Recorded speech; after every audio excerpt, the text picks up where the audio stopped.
eyes on Milwaukee this week with Florida men on the stage at the Republican National Convention for the Florida Man. For leading us in this fight will be a man who, although wounded and facing danger, he stood up and raised his fist and reminded us that our people and our country are always worth fighting for. Under Trump, we had a booming economy. We weren't at war. Our enemies feared us. Our allies respected us. We had a secure border. America cannot afford 4 more years of a weekend at Bernie's presidency. And the head of the Florida GOP, Evan Power, was right there. And because of the global glitch that snarled air travel around the world Friday and through the weekend, he's still there in Milwaukee. Evan, thank you so much for joining us live. Happy to be here. So talk to us about the energy at the RNC this week, and talk to us about the last minute changes that had to have been made after the assassination attempt on former President Donald Trump. Well, what you had was the most unified Republican convention I've ever seen in my life. And after the events of Saturday, people were more determined than ever to get out and work very, very hard so we can win in November and take our country back, because that kind of political violence is not something that the founding fathers ever envisioned or anything that we think we should be able to put up with. So we're fired up and ready to win in November. You talk about the unified front, and that is something that I wanted to ask you about, because the former president said in his speech, division must be healed. He vowed to be the president for everyone for about 15-20 minutes. That speech definitely had the tone of sort of reconciliation.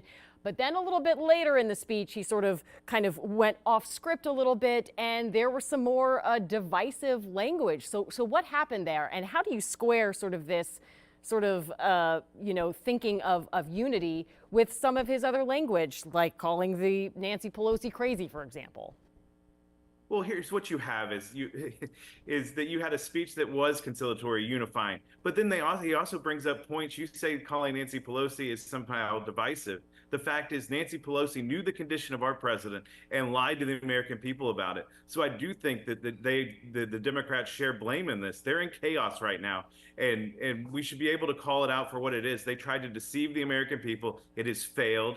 And we need to unify the electorate around returning strong leadership to the White House. We're hearing from some Republicans who say, hey, they actually would like for the president to stay in the race because he's easier to beat. What do you think? I think the Democrats are in chaos and they've got to figure it out. But here's the reality. The Democrats love to talk about election integrity in the 2020 election. Joe Biden won every primary except one. And he is the presumptive nominee. And now they want to throw that all aside because they had lied to the American people and tried to prop him up for too long. You know, one thing that we did not hear very much in the convention is abortion. It's an issue that has galvanized the country. A lot of talk about that here in Florida. A lot of Democrats hoping that more people will go to the polls because of what happened here in the state. Why didn't we hear about abortion that much in the convention? Because it's a settled issue. The Supreme Court ruled that it's a state's issue. So each state is going to deal with it in its own right. We're going to deal with it in Florida. But what you look at when you talk about polling is it doesn't move the needle electorally. People in Florida care about the economy, they care about inflation, and they care about immigration.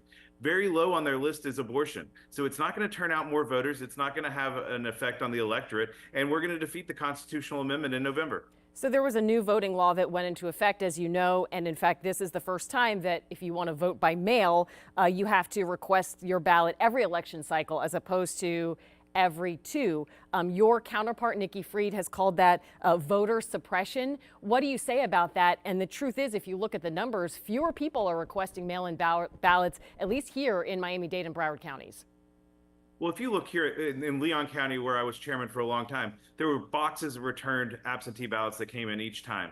So I think the request is good. If you're doing what you're doing right as a party leader like we are, we created RepublicanRenewal.com where we could send our voters so they could request and renew their ballots.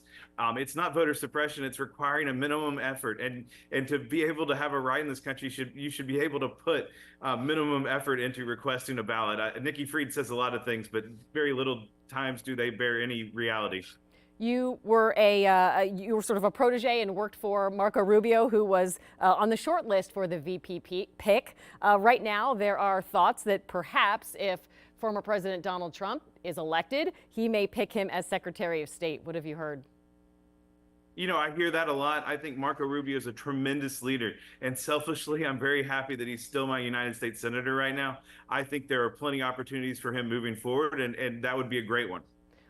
What do you think about basically what has happened in the last few days, these calls for President Biden to step down? The thinking is perhaps, that Kamala Harris, if he does step down, would eventually be the nominee. What's the strategy moving forward? Well, the Democrats don't have a strategy. They're obviously in chaos. They propped up someone that they knew was unable to lead. If he's unable to campaign, how can he remain in the presidency? And Kamala Harris shares all of the poor track record of Joe Biden. Just look, she was in charge of the border. The border is the worst it's ever been. So I'm confident whoever we run against, we're going to win big in November. Well, the border is improving, I will say, and there are some different points that you could talk to on the border because, as we know, yes, last year it definitely hit a fever pitch under the Biden administration, but it also was sort of in chaos during the Trump administration, and things then kind of came to a halt during COVID. Well, if you look at the actions that were taken on building the wall, adding more border security, immigration, the border crossings went to an all-time low during that period of time, and then they spiked under the failed leadership of Joe Biden and Kamala Harris. If you set the house off on fire and you put out the garage, you don't get credit for putting out a fire. They created a horrible system, and people are getting murdered in our country because they let people come in. Terrorists have crossed our border. They have failed. Kamala Harris has failed, and the border is in disarray. What is the Republican strategy right now to get some of those undecided voters? Because, as you know, there are still many undecided voters who really aren't thrilled with either candidate. And as you know, here in South Florida, there are a lot of NPAs, no party affiliated voters. So how does the former president get those under this big tent that he's trying to create, or at least he says he's trying to create? Well, there are two. This is the first time in modern history you have a record of two presidents. Under President Trump, the border was secure, the economy was roaring, and the world was at peace. The exact opposite is happening under Joe Biden. All Donald Trump has to run on is his record of leadership as president. And it is exposed to the weekend at Bernie presidency that is Joe Biden, that has failed on all fronts and have failed on all the issues that matter to Florida voters. And so your message to the undecided Florida voter is? Get out and vote for trusted leadership that worked for 4 years. Evan Power, thank you so much for joining us. Hopefully you get out of Milwaukee soon and get back here to the Sunshine State. We appreciate you. I'm looking forward to it. Thank you.